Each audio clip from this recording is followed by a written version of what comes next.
You're now listening to the Indie Games Uprising 3 episode of Signed In, an Xbox 360 podcast, recorded on September 22nd, 2012. Find us online at signedinpodcast.com.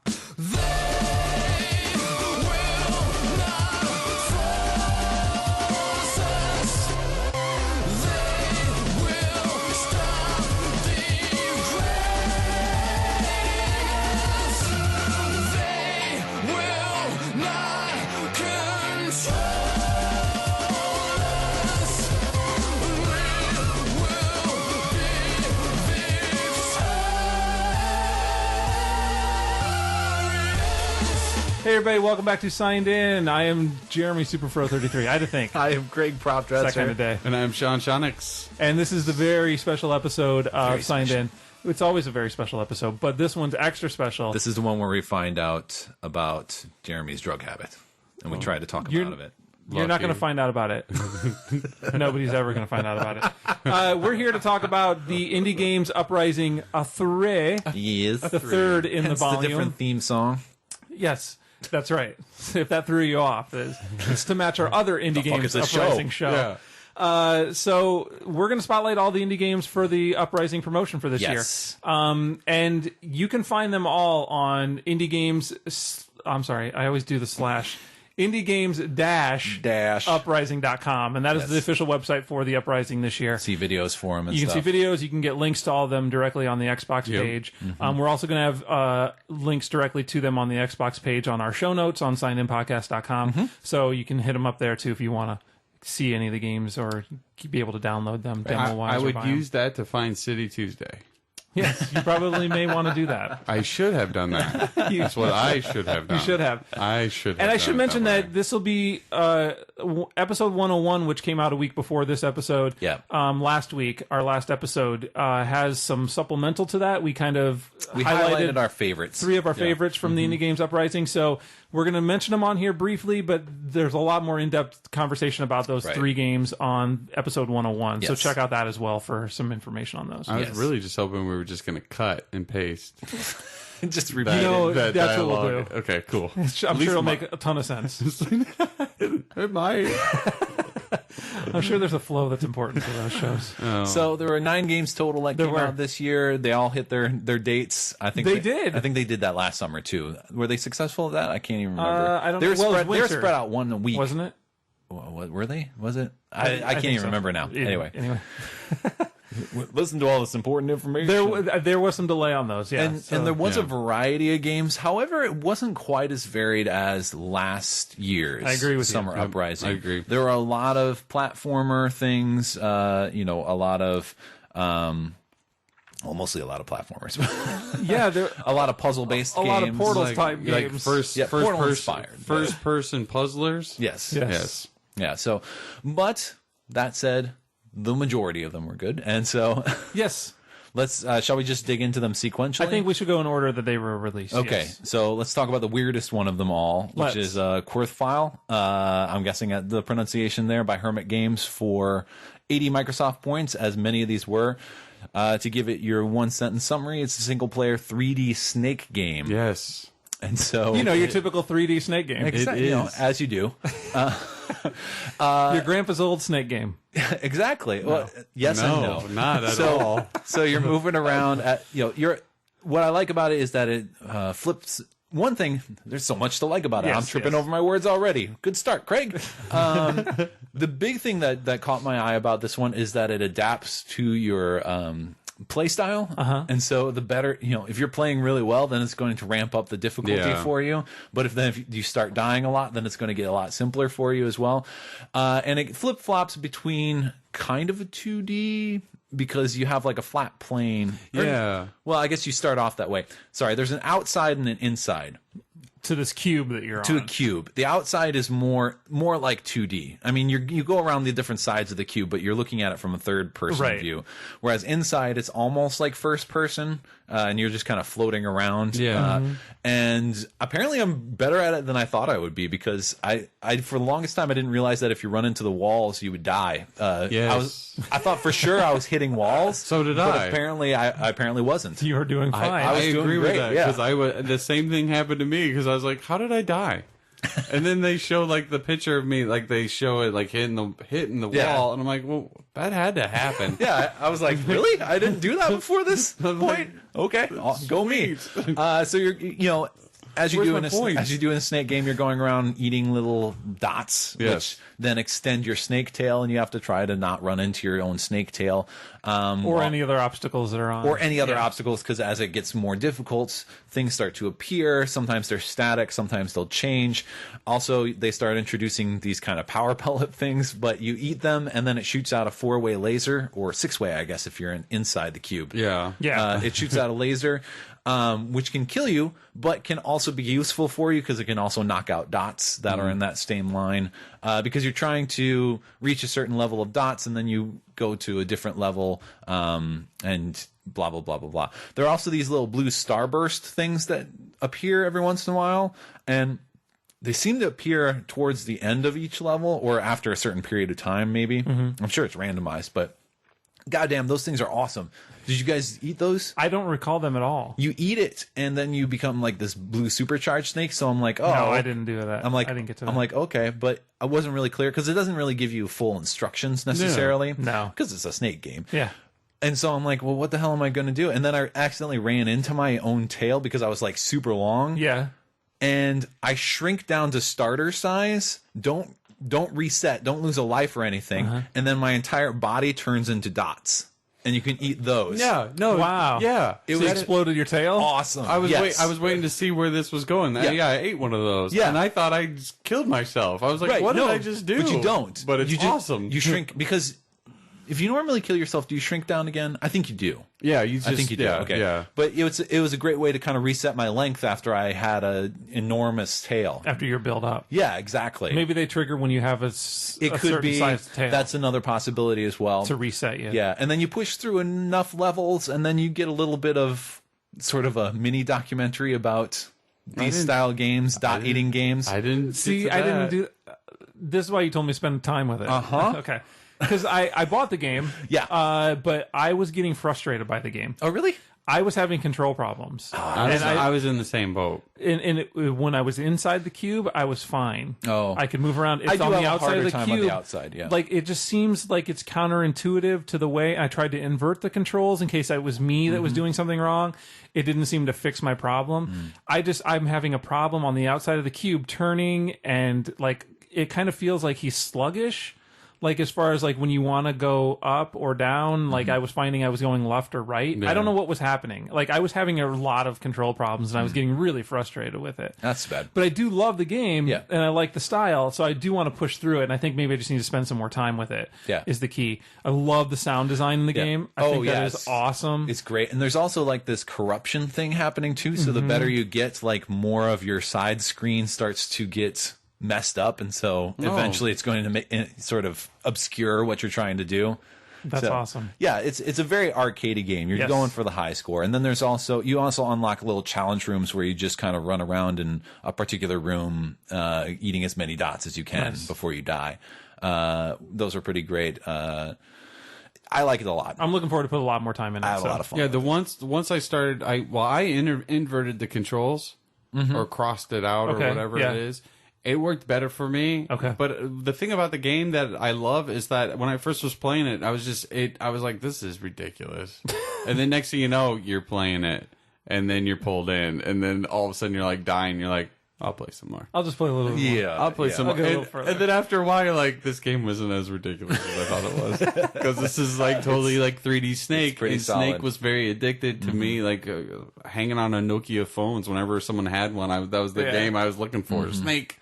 But yeah, very, very cool. I thought and just visually wise, I thought it's neat too. I like the style of it. I like the way it looks. Yeah, it was fun. Awesome. Well, second up that came out in Uprising was Sententia. Yes. And I'm going to preface this by saying I was not looking forward to talking about this game, actually. No? No, because I look forward to the Summer Uprising every year as a way to kind of highlight some of the great games that come out and as a higher profile thing that people who don't normally pay attention to indie games see. And then to have this as the second game that comes out was a terrible, terrible, terrible idea. Because it's not a great game. It is, yeah. I mean, okay, so it's 80 points, comes from Michael Arts. Best description in one sentence: single player 2D platformer / puzzle game. I'm not going to call it a puzzle platformer because it's really alternating between you do platforming, right, and or then you do puzzles. Run into a wall and do a puzzle. Right. And it's a self-described creepy looking protagonist. It's a self-described art game, which is not a great start right there. With the self-described part? Yeah. Just, you know, there are certain things that are kind of tied to, you know, when you call yourself an art game, it's kind of like trying to defend yourself ultimately because you just don't get it up front. And okay, so here's the deal. You just don't get it. Right. And here's the thing, I do get it. And I actually like the concept. It's a little bit about sort of imagination as a child and how people try to tell you to get all serious because they really hit you with that at the beginning of the game. Yeah. And then metaphorically using bridges, imagining bridges to move further in your life. Yes. And so as you walk through this forest, you become older and older, and the environment changes and your enemies change, and you encounter these puzzle areas where you have to create a bridge. The puzzles were pretty good. Yeah. So you have a bunch of nodes, and each node has like a crosshatch number on it, and so that tells you how many connecting nodes you need to make. And so you have to kind of as long as you figure that out on your own, because they don't really tell you. They do actually. Do they? Yeah, you probably skipped past it with the grandfather at the very beginning. I read through it twice, and actually they remind you about it on the second bridge. What? Yeah. I read through it like twice and I didn't get it at all until I was like messing around with it and then I figured it out. It tells you how many lines equal how many okay. Yeah. My apologies. No, that's okay. I got stuck on the second puzzle, but we'll get to that. Well, I could get through the puzzles pretty well, and I was actually they were kind of a neat I like it. puzzle until you get to the fucking last one. Or nearly last one, last real bridge. And I got to I fucking was trying everything I could do for it. You're so angry. I was trying to do everything I could do for it. I'm like, there is absolutely no way I can get these numbers to work. And here's another problem is that, or a frustration for me, is building the connecting the nodes. That seemed okay. It was maybe a little clunky, but it was fairly intuitive. And getting rid of the nodes, I guess, is also kind of intuitive, but at the same time, you have to do everyone individually. Like, you have to go through. So if I got really deep into there and I'm like, I can't figure this out, I'm just going to restart. You can't walk off screen and come back. You can't just hear, you can't get out and then have it clear itself. A reset. You have to clear everything. Delete line by line. Every line, which was a little annoying. So I had to eventually go online for this. Because I'm like, I cannot figure out this bridge, and I want to fucking get past this goddamn bridge. Is it possible you just didn't get it? It is possible I didn't get it, because it's possible that nobody would get it. And so I found a few other reviews for the game. Yeah. And they also talked about this same bridge. They showed pictures, and I'm like, it's that fucking bridge! That's the bridge! And they talked about this fucking bridge! Fuck this bridge! And then there were some hints for figuring it out. And basically, it adds a new element. There is technically a clue for it, but it is a clue that you would not ever be like, oh, that means this. Okay, yeah. Do this. Because this is something that is entirely not done throughout the rest of the game. Oh. That's the artsy part. Yeah, right. That's the growing up part. Fez has some really, really hard puzzles, but it was methodical enough in its clues that, even if you were annoyed by trying to figure it out, you could figure it out. This gave you a clue, but one, it was hard to see, and two, it was completely not an intuitive thing. You would not be like, oh, that's something I need to do. Yeah. Right. And even when you did it, then it was still difficult to get it to go right. And then, anyway, I finished the game. It's actually a very short game, but you will play it for about 8 times longer than you expect because of the platforming. So I sort of enjoyed the puzzles. Fuck the platforming in this game. Just because it's very precise platforming. A lot of times you have to be as far to the side on a ledge to make the next ledge. Yeah. However, a lot of the ledges fall away from you after you land on them, giving you no time to reposition yourself. So basically you have to land in the exact correct spot to be able to jump to the next one. On top of that, there are enemies. And so, it's got this sort of concept that you're not really fighting with people, or you're fighting, but it's with your words. So people shout at you and you shout back. However, fuck the combat, because multiple reasons why. One, every enemy's shout is essentially more powerful than yours. So if your shouts hit each other, they're going to cancel yours out. Now you can charge that, but enemies shoot at you immediately upon seeing you. Yeah. So you have there was like maybe one point in the entire game where I had enough time to charge a shot, and they didn't even fire back at me. So because I could just shot them in the back. The reason I could charge was because I could shoot them in the fucking back. And so I'm like, why bother having this charge system at all? Because it doesn't really do anything.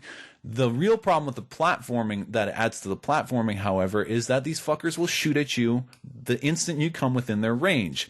However, you cannot shoot while jumping. Yes. Right. And if you do try to shoot once you've landed, because maybe you've timed that just right, then usually the platform will fall out from underneath you because you have no time to do anything. And so you're stuck going through, and these are single room things. Yeah. Like it's like maybe 8 jumps total to get through the goddamn room. It looks so fucking simple, but you have to do it so many times because a lot of time, it just feels like it's luck. It doesn't feel like you're working to get better at it. A lot of times it's like, well, I hope things land in the right way for me this time. Right. And then on top of that, once you do kill enemies, the majority of them instantly respawn in another spot, a lot of times closer to the exit for you, and then they'll walk to their position again. Later, there are these big gorilla things. I don't know what they're about because, the kids are supposed to be other kids, but then apparently you have giant demon gorillas in your life or something that actually roar at you. But those fuckers not only shoot at you when they see you, once you're within their range of fire, then they automatically turn towards you. And a lot of them will walk over your spawn point, so you have to wait for them to walk away from your spawn point far enough away so that when they turn around and instantly shoot at you, you're not going to instantly die. Your description, because you played a lot more than I did. I played the whole game. Okay. So the ending doesn't make up for all the other stuff? Fuck no. Okay, so your description sounds like maybe it needed some more time. I think so. To make it out. Yes. And here's the real reason that... I just want to. I'm sorry. Yes. Hear your thoughts. Right off the bat, when Grandpa's in a wheelchair, and it was just a weird design choice, and just weird right off the bat because you've got all this like huts, and they're in like loincloths, and like it's very like they live in like a jungle area, and he's rocking this kick-ass like metal wheelchair with spoked rims, and it doesn't really feel like there's a lot of purposeful reasons for some of the design choices. Like right off the bat, like it just was like I was like it just was rubbing me the wrong way. Like the game period, like the way that visually wise, and then like the first puzzle, I was like okay, and then I made it to the second one, I couldn't get the nodes to come off. Like I'd get one, and then I couldn't get the other one. It was just like and I was just like done because the removal system's convoluted. Well, there were some times where you could connect two nodes if you started from one point, but not if you started from the other point. Oh, that's cool. I should point out. See, and like right off the bat, I was like, this game is already like really kind of like, and the main character looked really creepy looking and weird looking. Yeah, kind of like a sloth mixture between Sloth and Stewie from like Family Guy. And I'm like, I can't do this anymore. It wasn't the game that I just had no like need to go back to it. But you can go. I just wanted to put. I liked the idea. It wasn't mind blowing or anything like that. Overall, the idea behind it all, I thought was fairly clever. Yeah. But the execution of the genuine gameplay, not so good. Nowhere near the level it needed to be. Yeah, and especially for this promotion. And especially for this promotion, and especially because Michael Arts is run by the guy who put together Indie Summer Uprising 3. It was done by a different group of people, or just a dude actually. And unlike last year's Summer Uprising, where there was voting by the developers at first for like 6 slots, and then 2 slots were voted on by fans at their Facebook page. No voting whatsoever. It was very much like the very first Summer Uprising, where it was just a bunch of dudes came together and there might be ladies who work on these. That's true. I apologize. A bunch of developers came together and they said, we have these games, let's promote them, blah, blah, blah. Right. And to have this one be the second one to come out and have it be the one by the guy who organized it all, really cast a sort of bad pallor over Summer Uprising at the beginning. I'm like, I don't know how this is going to turn out now. Yeah. Because it was just really, it's just not a great game. To give it maybe the best light, I wonder if maybe he had this idea for this game. He was working on it, but deadline was coming up for Uprising, and so he kind of put it out half-baked. Maybe that would be a way of redeeming it slightly. He referenced that he thought about a lot of the indie games and mentioned Braid as one of the inspiration games or something. But then also mentioned Super Meat Boy, and I'm like, when I think art game, I don't generally think of Super Meat Boy. But what about the platforming? Oh yeah. What about the platform where you die over and over and over and over? And then like, I hope this works. That's the Super Meat Boy part. No, I know. It's the blind faith. It makes a lot of sense now. Oh jeez. And it's terrible because we normally don't like to talk. If we play indie games that we don't enjoy, we don't usually talk about them on the normal show because we try to give the most positive light to indie games as possible. And you can infer that if we didn't talk about it, then it's something we weren't interested in or didn't care for. Yeah. And so, by having this promotion, unfortunately, we were forced to, because we need to include it. Right. So, but normally we don't like to talk about those kind of games. So we try to be as positive as possible, but sometimes it's hard to do. Yeah. But at least that was the glaring problem with Indie Games Uprising, right? My concerns about the rest of Summer Uprising were alleviated because the rest of it actually turned out to be quite fantastic. For instance, moving on to the following day, Diehard Dungeon by Tricktail. Yes. Also sells for 80 Microsoft points. It's one sentence seller. It's a single player overhead dungeon crawler roguelike. Yes. Yes. And this is one of the ones we talked about on episode 101, so there's a lot more in-depth discussion on there. Right. Some of the highlights, though. It is awesome. Yeah. Is that good? It is. I mean, yeah. It's good. You really feel the random generation going on and sort of not knowing what you're going to encounter next. And so that really ramps up the adventure aspect of it. There's a huge and whenever drive. you discover something, you're like, oh, yes. Yeah. And there's a huge drive for me to play it over and over and over. I mean, I spent probably last weekend, I think I spent like 3 or 4 hours playing this game. And it was... I would go and, you are collecting these gold keys. There's a goal to get 10 of those gold keys. If you die, you lose those, but you can continue playing the game to at least get to the end of the game. However, when I die now, I just want to restart because I want to get all the keys. Does it continue or does it restart? No, you continue. You can continue on. Oh, really? You can continue on from that point you're on and get to the end of the game. Oh, okay. But you don't have your keys anymore, which you want to get to the end with 10 keys. So there's really, you're just getting to the end to see it because that's what I did a couple times. But then I stopped doing that because I'm like, well, if I don't have all the keys, I'm not going to worry about it. So I would play for like an hour or like a half hour and then die and get all mad and then restart. And I did that for like 4 hours because I still haven't gotten to the end with all the gold keys yet because it does ramp up difficulty. Yeah. And, I talked about it on the episode 101, but there was this weird thing that got added into the like more subsequent plays that I had where they were throwing in these zombie things that were really fucking up my gameplay. Yeah. So I don't know what that's all about. Why don't you just play better? Yeah. I would try to play better, but I suck. Says the guy who hasn't even gotten to the end. So, Right, exactly. but I think I figured that once you died, it was restarting. So I may not have. I thought it did. Continue. It didn't for me because I was able to just continue I'm not on. saying Maybe there's No, I'm certain, sorry. yeah, maybe Sorry, I there- looked at you. Maybe there's certain certain areas of the dungeon.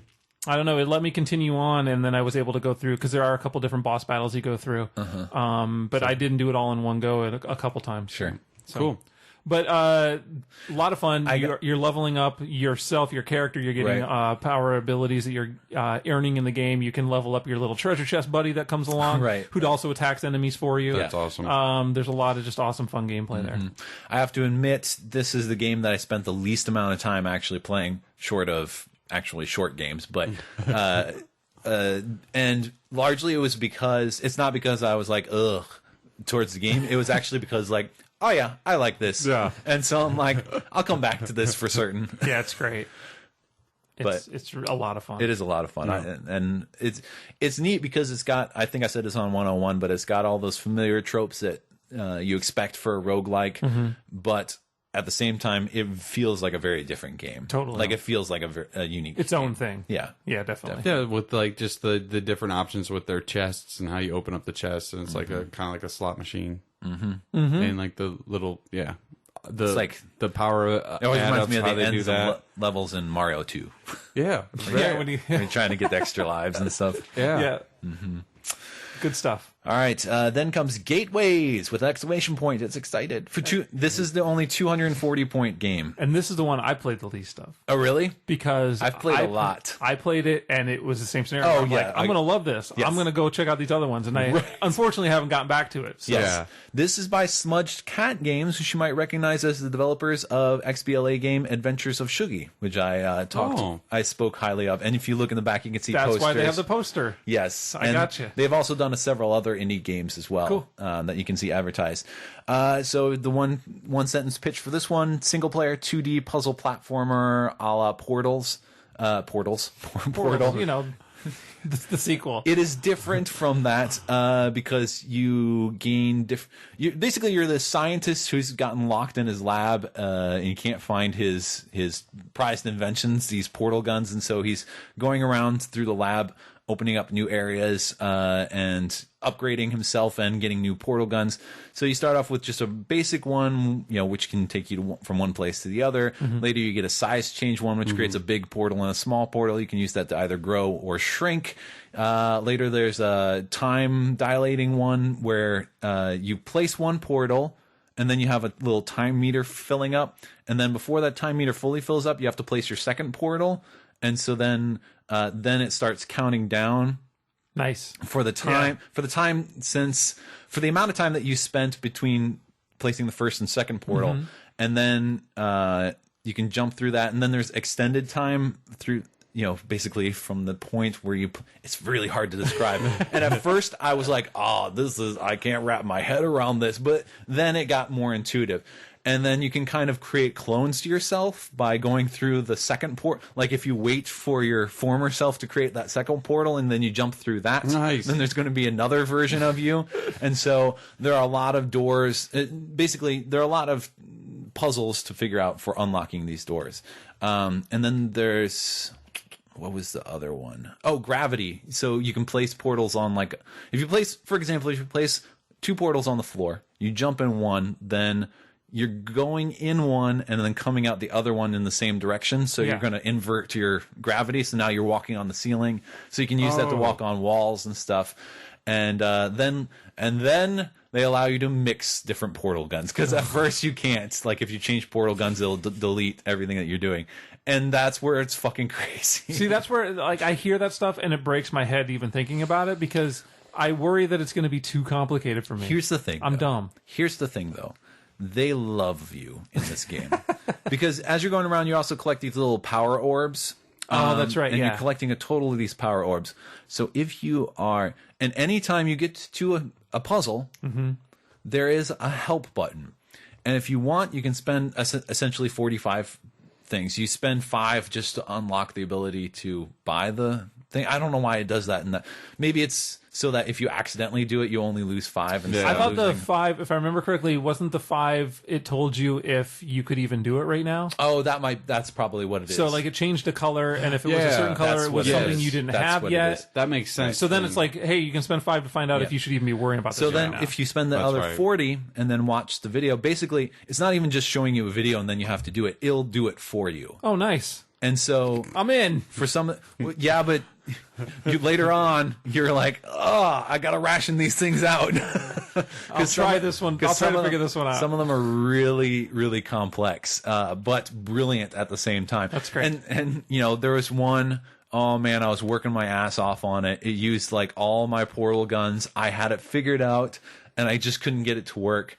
And I eventually had to buy into it, and I was doing everything exactly right, except I kind of had you had to wait for positioning, like wait for another time clone to pass by before you did another thing. Yeah. So that the time clone, so then a later version of yourself could make it past that thing. These things were actually in Shuggy, Adventures of Shuggy as well. Yeah. I had forgotten about that, but there was a lot of that going on later levels. It's a lot of fun. It's really challenging. I like, being able to use the map to kind of figure out where you need to go. Yeah. And when you get into far reaches of the lab, they'll create basically instant portals that will bring you back to the center area if you want. Great fun. I've already put a ton of time into it. I hit a wall where I don't have enough orbs to be able to buy secrets anymore. And, I'm on all these combined portal things. I figured some out and I'm like, yeah, it's a game definitely where you figure it out and you're like, fuck yeah, I did that. That's awesome. So definitely worth the $3 price point. Yeah, I think so. You should totally brag to your friends that don't know what you're talking about. I think it also came out on Steam on the same day. Okay. Like it came out cross-platform on the same day. So that one's a good one. Awesome. Next up came Smooth Operator's Call Center Chaos, which sold for 80 points by Andreas Hedek. One sentence pitch for this one: single player 2D arcade sim where you run a call center. I love this game. Going into this, I'm like, I want more time with this game. I'm like, I don't know if I'm going to like this game because it's one of those social time suck games, simulator games, like Farmville or any of the other things people send me spam about on Facebook. Yeah. And also, the Sims aspect of having to manage all these people, and sometimes that weighs me down. Right. And, I was like, yeah, I don't know about this. And then I stayed up till 3 a.m. playing it. Now, it does have a few hiccups here and there. Like, it'll stutter every once in a while. And I've had a problem with my save files. Oh, like, really? It sometimes didn't save. Oh, that's not awesome. Yeah, that's not good. Yeah, I was a little irritated by that one. But overall, it's not super hard to redo what you did before. Yeah.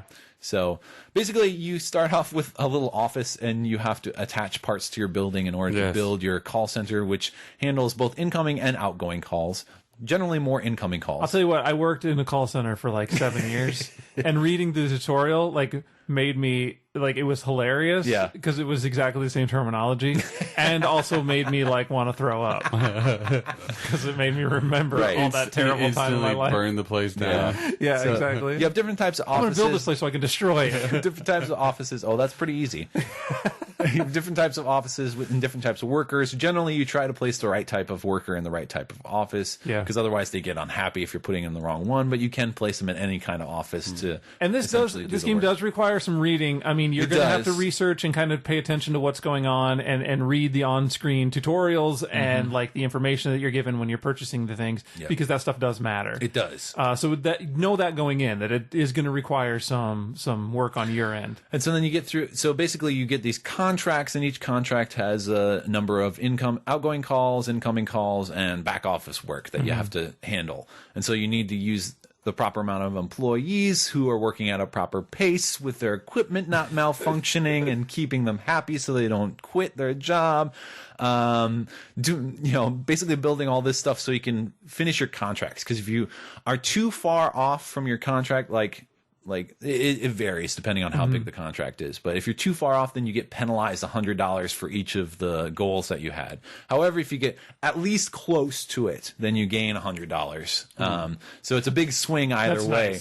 Nice. But that can really influence fucking saving up for goddamn elevators. I have had more employees quit over my goddamn elevators than anything else in the entire game.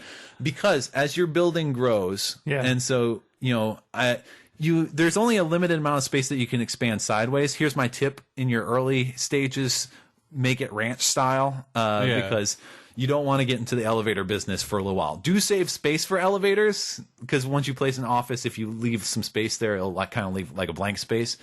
Because then, let's imagine that you've built your place and you don't have enough to really place, say, a bathroom on every level. Right. Or if you're like me, wait 7 days before putting a bathroom in your office at all.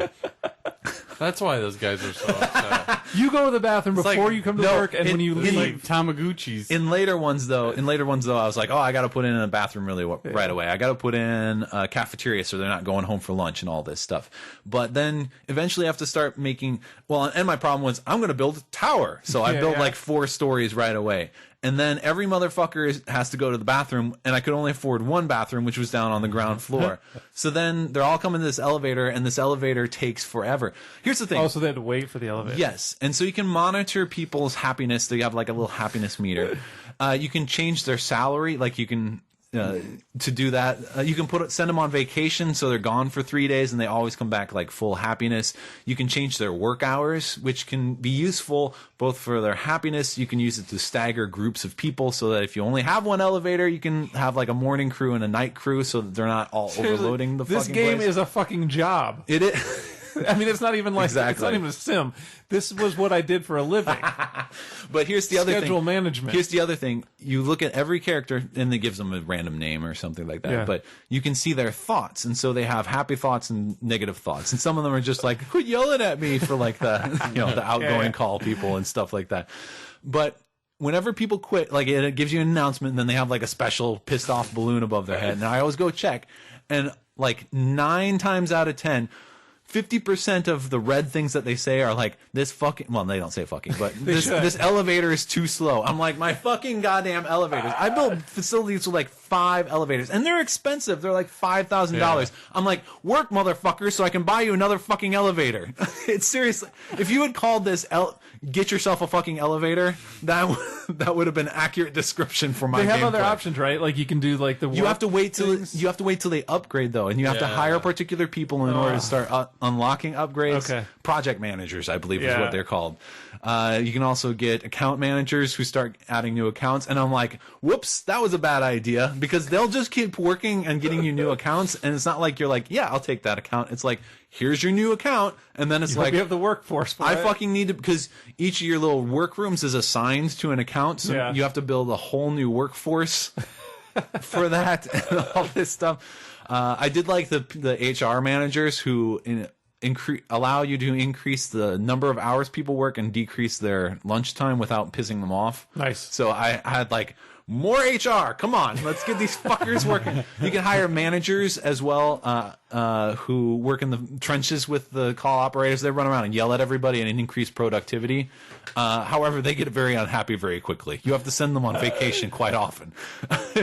And then you can also get like coaches who, because the managers increase productivity, but they also piss everybody off because they just run around yelling at everybody. Mm-hmm. So the coaches run around cheering everybody up. Like, and all that. That's and funny. You can get vending machines later that also increase people's happiness as they're going through particular areas, and there's a lot to it. I have not made it past a full month. It's $1 before things start going haywire. You have to hire like janitor crews for the night, and then there's the fucking computers, because I can't upgrade my offices yet and get better equipment, so my computers start to break down a lot. It's just like real life. And so I have to have like an army of IT guys running around who hilariously kick the thing until it starts working again. But then they always get super pissed off because they are constantly working and they quit constantly as well. Oh, there's so much to it. It's awesome. Yeah, it's really involved. But like I said, having that previous job knowledge, it's hilarious because all those titles exist. Yes. This is obviously somebody who worked in a call center. So Profco and Dresser Corp are not looking so good. So don't work for them. No. They got shit elevators. They have a veritable army of janitors though that keep that fucking place spotless. Because they notice, because it'll clutter up too. Yeah. If you don't keep it clean. That's cool. The weird thing though is, or not weird, but janitors will always work in a particular pattern, so they'll always do the same sequence. So if they're not reaching a particular room, that room is never getting reached until you do something about it. Ugh. So it's just going to continue to get messier and messier. That's awesome. I want to spend a lot more time with it. Yes. I bought it, but I haven't gotten to dive into it as of yet. It's good stuff. Then next up, starting week 2, I believe, was Entropy for 80 points by Autotivity Games. Single sentence sell for this one. Single player 3D puzzle platformer. Also similar to Portal. It's a physics-based puzzle platformer. Yeah. It's another one on 101. 101. We talked a lot about it. I love this game. Now, Jeremy, I know you I was kind of cold on it. Kind of cold on it? Yeah. Did I turn you around? Not so much. It still sounds a lot more involved than I guess I want out of it. It's not really that. I don't know. It's kind of this weird combination where it is kind of involved, but at the same time, everything seems, once you figure it out, you're like, oh yeah, that makes total sense. Yeah, maybe. And I do like the rewind aspect. When you're trying to figure out something in the puzzle, in a room that you're trying to solve this puzzle, or I fall off a cliff, or I burn myself, and I like being able to quickly reverse it and go back 10, 15 seconds to where I would, can reset that without having to redo the whole room from the beginning. I really like that aspect of it, so I think that would help with for me with the puzzle aspects. Yeah. But there was just something that I don't know was not. It was. I was a little cool on it at the beginning because I'm like, okay, because the puzzles weren't that involved in the beginning, and then I started getting to more complex things and really having to think things out and time things properly, and then I'm like, oh yeah, this is cool stuff. Cool. Yeah. Maybe I just need to put more time into it. Yeah, it might be. It might just not work for you, but it might be. I don't know. This was probably my favorite one from the whole thing. Visually, it's pretty tight though. Yeah, I thought that I really enjoyed about it. It's just I think it was like towards the end here we get a lot of first person games, and that's when it starts to throw me off. Sure. I mean, Borderlands had that way for me again. I mean, it introduced me back to it again, and I'm like, oh, I gotta get back used to first person. So you had a rough week, right? Yeah, there was especially towards the end of the Uprising. But yeah, visually wise, I thought it was cool. I like to spend a little bit more time on it because I do like all like the hieroglyphics, but the paintings and all the pictures on the wall. I thought those were done the way really that they give you the hint stuff. Yeah, on there. yeah. Because I think it's cute because it's like a little block with a face on it, and he's just kind of kicking a rock. So. I thought it was it's like the one. It's just like tapping it, and it's kind of like looking to the side. So right. Very cool looking. Yeah, I thought it did a nice job of being both challenging, but not like Sententia, where it was like, really? That's what I was supposed to guess? Obtuse. Yeah, exactly. That's the word you're looking for. Precisely. Then came up City Tuesday, sort of, for 80 Microsoft points from Return to Adventure Mountain. Single set and sell for this one. Single player 2D puzzle adventure game. Not so much a platformer, but it's more like a point and click adventure in terms of sort of finding things and putting things in the right place at the right time and finding the connections between things, right? Yeah, and basically you're it's a very simple design. You're running around these. We also talked about this one on one. We did. So there's a lot more in-depth discussion there. Yeah. But just the high level, you're running around these single screen sections where you're trying to stop a terrorist from planting a bomb, or they plant the bomb, then they leave. You have to find the bomb, and disarm it by just finding it and holding it up. Because that's how it works. I did the research. I've been looking forward to this one for a while. Hurt Locker? I think it's a short movie. He just holds it up. Yeah. It's done. I think this was like first promo, like maybe even a year ago. Okay. I don't remember. I've been looking forward to it for a long time. It held up to most of my expectations. You mentioned on the show there's a bit of stuttering throughout. That harms sort of the polish of it because otherwise it's a great looking game. Yeah, I had no problem when I played the demo, and then I bought the game, and all of a sudden everything was stuttering on me. Yeah, like when I would come into a new screen, or when I would do like any of the big actions, like holding up the bomb, or finding the bomb, and it would like freeze for a second. Right, but it wouldn't freeze time. No, because like I would still move. Oh, okay. Like if I would be, my guy would be froze there a second, and I'd still be moving my joystick. When it came back on, I'd be like over a little bit. So obviously it's still moving. It's just the image that's frozen. Yeah. So I hope they're able to update that. I do too, because it does harm what looks like they did a lot of work for. Especially when you play the game in the demo and it looks awesome and really smooth, and then you buy it and it's not. Right. So that's kind of disappointing. And then later on, you really have to do, because the rooms all share like a time sequence, like a 5-minute time sequence. So you have to really figure out the process for things and repeat days. Because what's nice is that if you repeat a day, if you already got a bomb, it's not back. It's got like a big, no sign. Yeah, and the other hook on it is that each life, essentially, each time before you reset is like a day. So you're reliving that day and being able to get all these bombs. Right. So if you die, quote unquote, you just restart that day, and now you can get the bomb from a different place, or if there's multiples, you can get them in different ways. And then I've finished the game. Cool. It's got a cool sequence at the end too. I had a feeling it that's all I'm going to say about it. Seems like it. Overall, though, I felt like it was kind of short. Yeah. Like I finished in under an hour, I'm pretty sure, for everything. And that's not necessarily a bad thing, but it was like I felt like, oh yeah, this could be so much more. You know, it felt like the starting of ideas. You wanted more. Right. And even with the end sequence, I'm like, oh, that was cool. And then I'm like, we could have done a little more with that, right? You know, maybe City Wednesday. Maybe City Wednesday. I would play another version of the game. I admit I already took it off my hard space because I'm like, I don't really know if I'm going to replay this because you know, you figure it out and that's it. It's not really like there's time trials for it or anything like that even. So it was definitely worth the 80 points in my opinion. And I love the style. Yeah. So yeah. Check it out. Check that one out. Do it. Another surprise one, in addition to Smooth Operators for me, was Xenominer, which sold for 80 Microsoft points from Gristmill Studios. It's a limited time release sale. That's right, because it goes up to 240 or something. It must, because it said that right in the write-up. It seems pretty involved. Yes, exactly. So the one sentence sell for this one is a single player. They're all single players, by the way. Spoiler: 3D Minecraft-esque survival game, I guess. And so you know, it was Minecraft, and I tried the original Minecraft when it came to XBLA, and I'm like, oh, I can see how people like this, but it's not really for me. And so I'm like, it's probably going to be the same thing where I'm like, I see the appeal, but I'm not going to want to spend all this time building shit and all that. And then it threw me for a goddamn loop because Xenominer really plays up sort of the survival aspect of it. In Minecraft, there's the survival aspect. You know, you need to get shelter at nighttime because that's when the monsters come out, and you know, you need to protect yourself from stuff like that. Yeah. Right.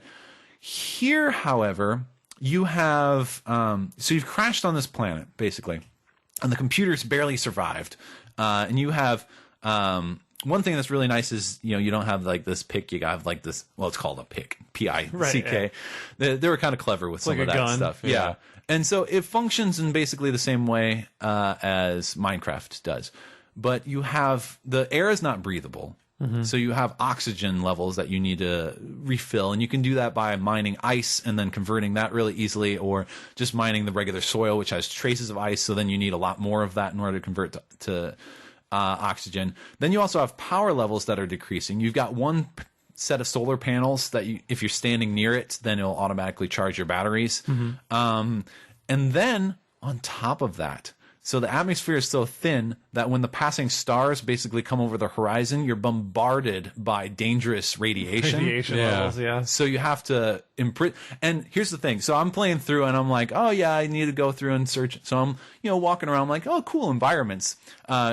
It does have a little bit of stuttering sometimes on the bigger environments when you're moving into new areas. Yeah. I hope they're able to kind of smooth that out with some updates later on. But overall, that wasn't really killing the experience for me. And I'm walking around, I'm like, let's look for some ore and stuff like that. And I'm like, well, look at over here. And then there's this little message about some star. And I'm like, oh, that's kind of cool. And I'm walking around some more. And then it's like star approaching horizon. And I'm like, what? And then all of a sudden, like, you have these meters on the top, and one just goes nuts.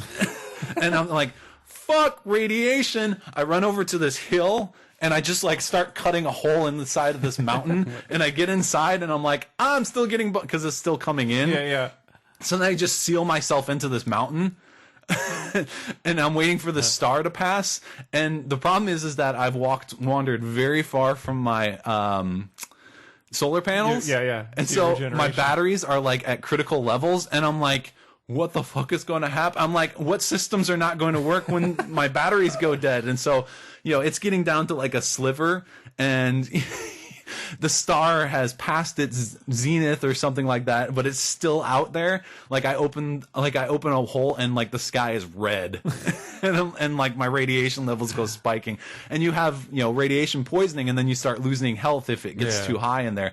And so then, you know, I'm like, I don't fucking know what's going to happen when my batteries die. And I'm like, I'm going to be the single person in this universe to die inside of a fucking mountain because you're like box yourself in. Exactly. So I'm like, fuck it. So I like build like this intricate series of like holes that I'm going to hide in that have partial covering to see if that will slow down the radiation poisoning. And then I open up the door, and it's like flooding in there. And I'm like sitting in my little hole, like as like my radiation sickness gets worse and worse, and my batteries start to fade, and then my battery goes out. I sealed it up as long as I could, and then I'm like, my battery's going to die. I fucking need to take this out in case I get sealed in here. And so I take it off, And then my battery dies, and so I check my systems, and actually you can still remove blocks. It takes a lot longer to remove a block when your battery is dead, but it will still do it. But unfortunately, you can't place them again. And so I had opened up all my systems, and so now I'm like, oh, fuck. Like, I had opened it up so I could escape if I needed to. So did you die? I died. And then I respawned. And I wanted to go back to that mountain to see if I can find my corpse buried in there. But I haven't been able to do that because my solar panels were still in the same place. And so now I built like this shelter and I put the solar panels on top. And so anytime a star is starting to approach, I'm like, fuck. And I run back to my home, seal myself in, and then I just start digging around inside there. You can build up your It's health. like getting bigger and bigger in this mountain. I'm digging for, like, my house doesn't actually go up above the ground much. It's like 1 block above the ground, but it's like this huge subterranean chasm of tunnels and stuff. See, that's awesome. When I started up the game, I had that, obviously that initial impression of the Minecraft thing, and I feel that same way where it's like, I feel like people, I see why they like it, but it's not for me. Right. And that stuck with me with this game. Yeah. My experience with it, I was running around. I really like the space aspect Yes. of it. Like, that is a lot more enticing to me than the just regular land stuff. So I really like that because you could see ships up there and like other stuff going on in the sky. Like, was just weird shit going on. I always wanted to go out and look at the star, but I was too afraid. So I love that, but it seemed like there was so much to balance, and it was like an overload for me at the beginning where I was like, there's all these things, I don't know what's happening, and I feel dumb. Well, my experience with the Minecraft XBLA game helped out a lot. I'm like, there's got to be something where I can combine things, and eventually I found it by pressing buttons around. And they do help you out a bit. It's a lot of good tutorial stuff going on in there, too. It is. And I like the computer, the personality on there. I thought that was kind of fun. But the survival, I think the different feeling of survival in the game really sunk for me. Is there a goal in each level? Is it basically you're trying to repair your ship? Okay, so you're just building towards that. Yeah, eventually, but you've because of the crash and the damage to the computer, she lost a lot of the files in order to process things, and plus, there's different levels of processing. You have to upgrade her processor and they reasonably explain that it's like, well, you could do it, but it's going to take me like years to process it unless I can think faster. And so eventually I figure you're going to basically rebuild the ship and then fly away. Nice. Would be my guess. Yeah. And so I kind of like that. It's not really a story, but it feels like more immediate. And you're working towards something. It's not just dicking around and then hiding from things at night. Because you're working towards something, and it involves survival. Exactly. And if you don't do it, you're going to die. Right. So you can dick around, but you also have to be like, do I have enough ice on hand in order to make some more oxygen when my tanks run low? I should probably start working. Yeah. I'm trying to find enough minerals to make more solar panels so I can have like a few safe points throughout, because right now I don't venture past the mini-map marker for my solar panel anymore. You don't get caught. Although now I know that I can bury myself in a mountain and still get back out. Yeah, that's true. You got that going for you. I was totally afraid that I was just going to be like the skeleton, years later, the planetoid would get colonized or something, and they would be searching for stuff, and they'd find like this weird chasm with the skeleton of this dude entirely encased inside this mountain. That's awesome. Yeah. So if you're into the Minecraft style games, check it out now while you can get it for $1. Yeah, before it goes up on that price increase. So definitely, I think it's pretty good. And then our last entry for Summer Uprising is Pixel. Another 80-point game by Rob Tom Rowe. Single sentence pitch for this one: single player 3D arcade platformer. I would not call this a puzzle platformer. Things are pretty transparent what you need to do. Yeah. It's really more of a time trial run through. Just trying to hitting the right thing. Sequencing it. Yeah. So it felt more arcadey in that sort of sense for me. Not falling to the map again and again. I will say I found it to be really, I was having some control issues because I found it to be really twitchy. Yes. I turned down the sensitivity as low as possible, and it didn't help. That only changes your direction moving. It doesn't change your walking speed, which is the thing that I need. I was so twitchy. Most. Yeah. Well, it is. Yeah, that's the only gripe I really have about the game is the controls. Overcompensate. Yeah, that's what I mean. You jump in the air and you can basically stop in midair and then move forward again and stop. Yeah. So, it's not really fluid sorts of controls. Yeah. And then I've also got that sort of claustrophobic first-person feel that you get sometimes, where it feels like this is how I describe it. It feels like my face is 2 feet in front of my body, you know, because it's I'd have no sense of where my feet are. Yeah. So you can often you're over jumping or walk off of things when you think you're on top of them.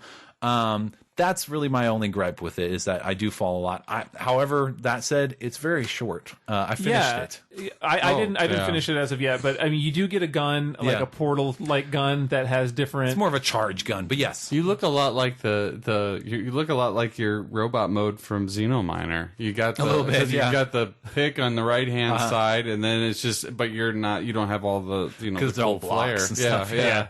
And so that pulse gun is doing different things to different bricks. You start with an electron pulse that causes columns to basically extend, white columns to extend. Yeah, so you can have them come out to make like a bridge, or you can have them shoot up like what the one you're standing on, and it'll raise you up. And then the next one you get is a slow down option, so you can like shoot at bricks that would slow them down. There are bricks that are moving, so you can slow them down. I don't use that one very often, to be honest. And what else is there? You get a black hole, which you can fire, and then as it passes, generally the white ones, as it passes them, it'll pull them all out.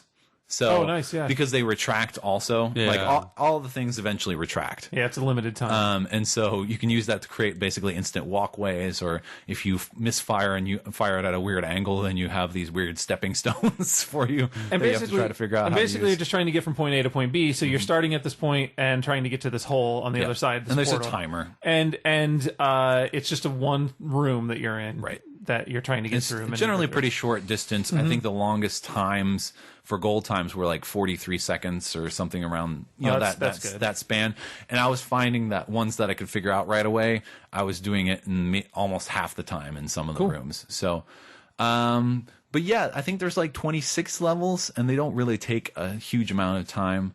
And I didn't really want to go back through because of the twitchy controls. I wasn't really enticed to go for speed runs. Well, yeah, because the whole idea of that is to be as precise as possible, and the problem is precision. Right. I was very interested in figuring out the best way to get through there and mentally accomplishing that. And so I had a lot of fun playing the game, but then I got to the end, and this is another one. I finished it and I deleted it. I don't really think it's a game that I'm going to come back to. That said, 80 points for it. Yeah, it was quite a bit of fun. I sincerely hope that they are able to do something more, I wouldn't, a little meatier. Yeah, I wouldn't mind them doing something a little meatier. Yeah. Visually, it made me sick a couple times. So. Did it? It's that white. It's the white on white with just the black lines, and then so when I'd be trying to go across the bridge, and so I already have a problem with first person anyway. Right. That I'm looking down and almost making my guy flip forward because I don't know if I'm walking to the right thing. Getting a little vertigo. A little bit. That game did it to me. There's a lot of white going on. That game did it to me. I would have maybe liked a black background. That might have worked. I mean, you still would have the white that you're surrounded by, but you can see through that sometimes. Yeah. Sure. And it's white behind that. Yeah. Isn't it? Yeah, I believe so. So it's just white everywhere. It doesn't have the lines of the cubes. Yeah. So I think maybe a black outside of that would have been nice. Yeah. But visually, I thought it was a neat little game though. I thought it was entertaining, but it's just fun. For me. Yeah, I understand. Yeah, for me, it doesn't play up to your strengths. Exactly. But what does? Yeah, not much. So really, I mean, overall, I've enjoyed every one of the games except Sententia. I hate to put that asterisk on there because it seems like I'm being mean to the game, but I'm not. I'm being honest about the game. I don't know. I will re-listen to your review of it, but I think you were all right, positive about it. And then a couple of them even won me over because I was going into it. I made that promise. I'm going to buy all of them sight unseen and just play them, and I did that. And there were a couple of them I was like, I'm going to buy it, but I don't know how I'm going to feel about it. And then I'm like, well, shit, that was a lot of fun, So it was a nice little experiment for me. So that's cool. So a successful Indie Games Uprising again this year. Yes, awesome. With one blemish. with one aspect. I'm sorry. No, you don't be sorry. You didn't. I'm sorry. I keep bringing it up. No. I'm sorry. I keep bringing it up. I think we even mentioned it on the way down here. It was just kind of meh. It's not. But you actually described it a lot better than us. You put an exclamation point on it. Yeah, about 8 of them. Meh. Meh. You were more like. That's what those demon gorillas sounded like. That's right. Well, there you go. You became one of them. Exactly. Good, because they obliterated that fucking dude all the time. Are we good then? Is there anything else you want to talk about? Let's talk about past summer uprising. All right. So again, you can find links to all of these games on signedinpodcast.com. Yep. If you go there, the show notes for this episode will have them, or you can go to indiegames-uprising.com as well. That has all the information there. And you can find links to our Twitter, our Facebook, all of our past episodes, links to our forums, all the other pseudo radio shows on signedinpodcast.com. You can email us at comments@signedinpodcast.com. Did you make Sententia? Do you want to talk to Craig about his review? Email us at comments@signedinpodcast.com. Put that on YouTube. No, I mean... Put that on YouTube. Oh, come on. All right. I feel bad for talking No, about you games. shouldn't. You shouldn't. Because... You wouldn't. Here's the thing. I would rather put my energy to talking about games that I like. I agree Yeah, with exactly, you, but you but- also wouldn't be doing your job if we didn't talk about things that are bad. We could have skipped I said over I it. liked the idea behind it. I Correct. just think the execution was way off the mark. Exactly right. And that We deserves to should be have just said. skipped over it. I'm Then sorry. people I gotta would've stop known. apologizing. Yes. Notice how I apologize for my apologizing. Classic Also, Craig. he killed your dog, so you had to get back at him That's why I somehow. never had a dog. And next episode, regular episode of the show, Yeah, 102, we will be talking about a bunch of games that are coming out. So, Yes. like always, Yep. and probably making fun of each other. Because check those we're out. unoriginal. So thanks everybody for checking out the special episode, Yeah. and we hope you check out all of those indie games. Yes. Almost all of them. Yes. Thanks. Well, always check that one out too. Just check it out. Thanks. Bye.